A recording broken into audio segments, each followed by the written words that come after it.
大家好，在上部无菜单种植影片的后段呢，在沟槽处铺上了大坪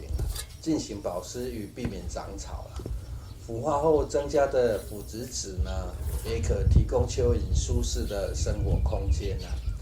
当然呢，这也是顺道清理一下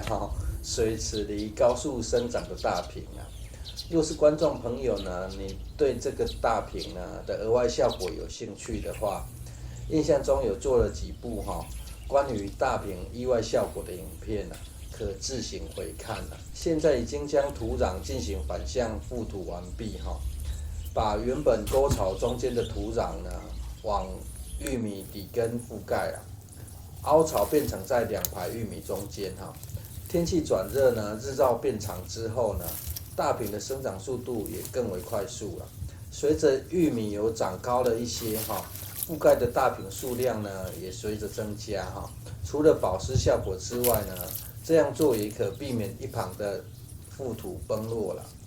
因为主要的目的是想要测试土壤肥力是否足以撑起自然农法了。凹槽的额外想法就是提供蚯蚓遮阳阴湿的环境当遇到连日好雨时也希望蚯蚓可以直接往较高的覆土处爬再提醒一次个人种植过程其实很不在意产量只在意好吃、乐趣、想法验证与消磨时间为主而已啦，不然就不会让很多空间都闲置了。也因为觉得休闲种植这件事情很重要所以种植过程环境利用与自然简化就特别重要了。而若亲戚朋友中有洗肾患者需使用低钾作物个人的种法目前是可以过关的啦。这也是为何种植过程中未额外使用肥料更别说是化肥的原因了。而适逢今天是进水的时间，就顺道把虹吸管拉高让大家看一下平时饮用河道进水的状况。这样的进水量就可以一直维持内部的特定水位了。因为没有办法每天都这样进水换水的时间就只能利用河道有水时一边进水一边排水出去来维持半活水的状态而因为水池内有福寿螺暂时是很难进行水耕在水池里已经又出现了新物种放风一般的拿瓦被绑起来后直接睡起大觉是晚上都没在睡吗？其实也不清楚因为只有假日的早上才会提早过来刚才覆盖大坪时看到的水池里又多了新的物种其实它的成年状态大家应该都几乎看过了，但幼虫状态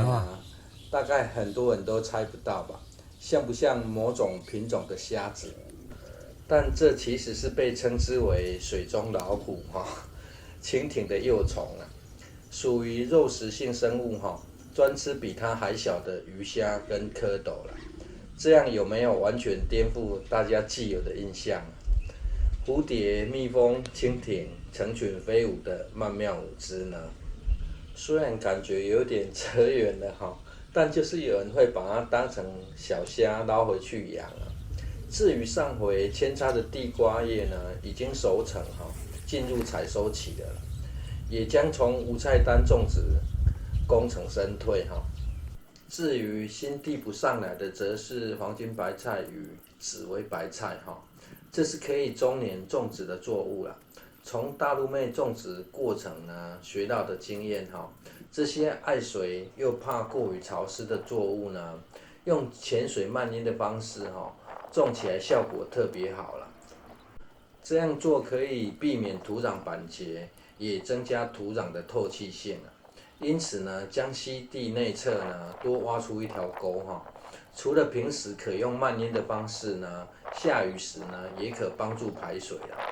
家庭种植的范围比较小任何可能改善的方式都蛮值得一试的反正只是进行微调当有一天大家抢着要你种的菜的时候，就是一件成功的事了。由于现在是重要的除草季节个人并未进行整区漫淹利用土壤挡起的水流范围使分区进行漫淹避免长草也方便除草但老天爷呢总觉得这样游戏呢没有难度隔天就下起大雨算是被重重的一击人算不如天算就是这样撒种的过程呢大概就只是这样容易均匀的方法了。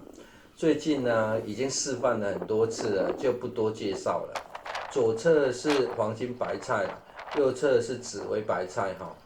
间隔预留覆土处呢，则是撒下闲置许久未冷藏的剩余种子算是很随缘的进行撒种就是浇水的时候，先在土表浇上一层水进入夏天后呢，避免因为要时常浇水，会造成土壤快速板结的现象。想要不从上方浇水，又可维持一定的湿度呢，刚才在一旁挖出的沟槽目的就是日后方便执行人工漫淹的方式了。接着来看一下，利用玉米执行自然农法不施肥的方式，测试土壤地力的现况。中间这大瓶呢，除了可以防止长草外浇水时呢，浇在上方也可避免冲刷到土壤最左侧这株玉米呢，已经开始进入结果上方也长出了玉米穗至于虫害的问题呢，就让它顺其自然就好毕竟是执行自然农法。而没有进行拉绳，在四季豆攀爬上竹棍顶端后呢，做了摘心的动作因为这支撑的竹管呢距离比较远摘心的动作呢让它长出更多的侧蔓预期呢这日照变强之后呢，